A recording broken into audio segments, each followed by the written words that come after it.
Y bueno, gente, ¿cómo están? Esta vez nos encontramos con Laura Montezuma, que nos va a deleitar con una hermosa canción cristiana. Espero que les guste. Y con ustedes, Laura. A tus pies arde mi corazón, a tus pies entrego lo que soy, es el lugar de mi seguridad, donde nadie me puede señalar. Me perdonaste,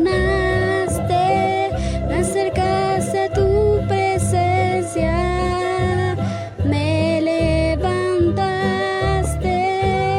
hoy me postro a adorarte. No hay lugar más alto, más grande que estar a tus pies.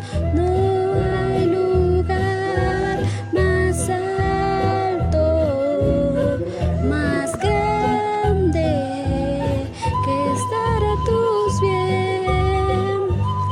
A tus pies arde mi corazón, a tus pies entrego lo que soy, es el lugar de mi seguridad, donde nadie me puede señalar. Me perdonaste, me acercaste a tu presencia, me levantaste, hoy me postro